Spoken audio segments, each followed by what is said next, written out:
A QCARE update. QCARE, it is a key to protecting and promoting. So AROC started in 2014, and its goal was to go into other states. Because of challenges, there was a regrouping. And at the end of 2016, part of that regrouping was to focus solely on Texas and protecting Texas.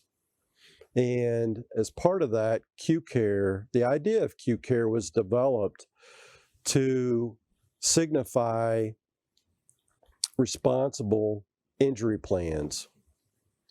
And by doing so, you have workers' compensation in Texas, you have a QCARE plan, or you are bare.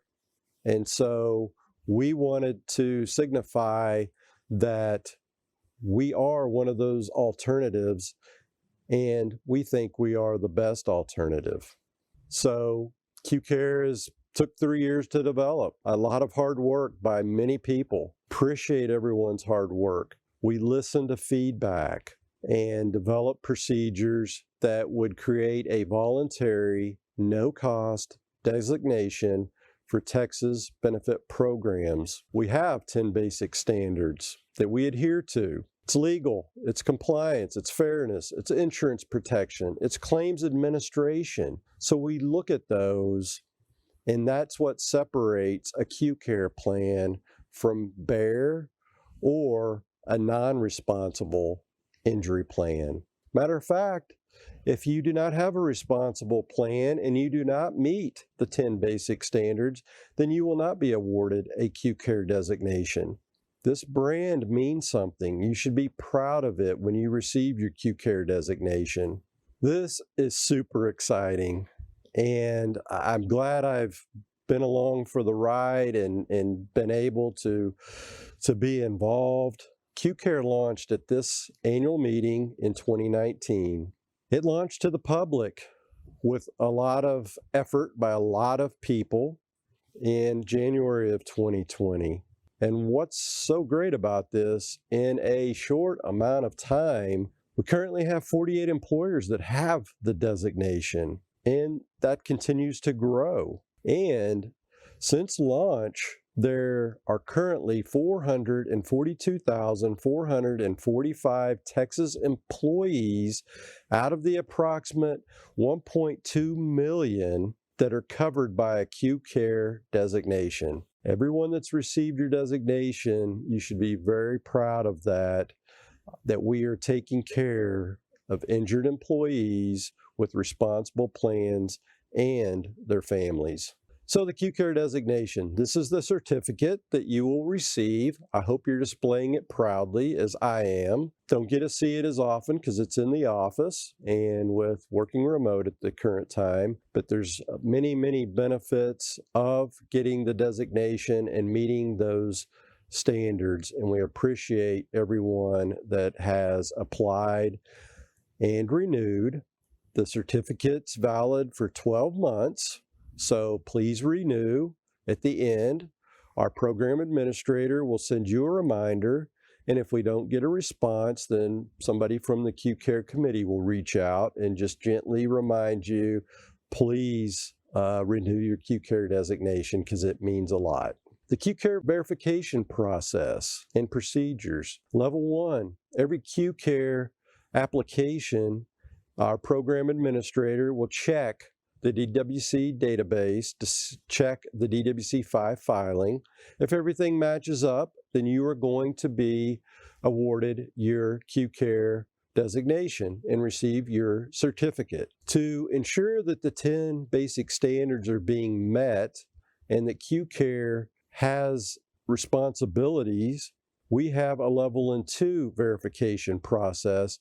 Level 2 is where every 15th new or renewed application, our program administrator will check their certificate of insurance just to ensure that there is insurance coverage and to verify there's a claims administrator administering the claims. On every 25th application and renewal, there will be a level 3 verification, and that is going to check and ensure that the QCARE standards are being met by reviewing plan documents that have been requested by the program administrator.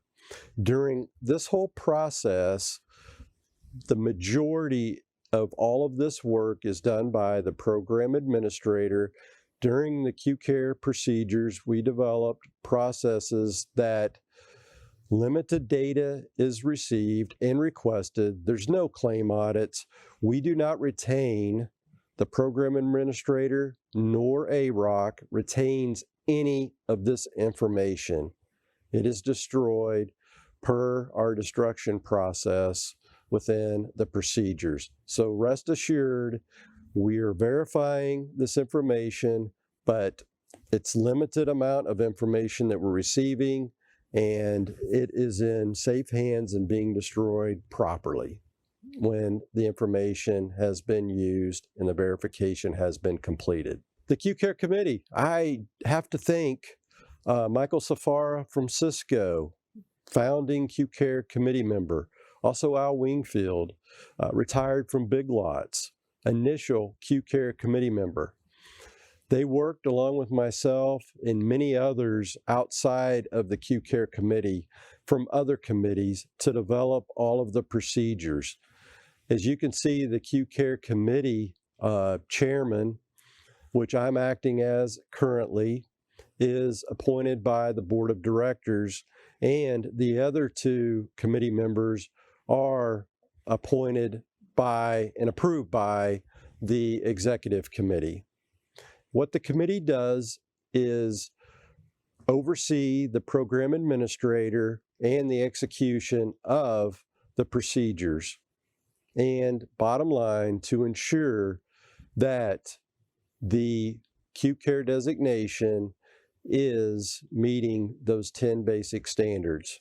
This is the web page. If you have not visited, or if you have not taken the time to go through the different tabs, please do so at qcare.org.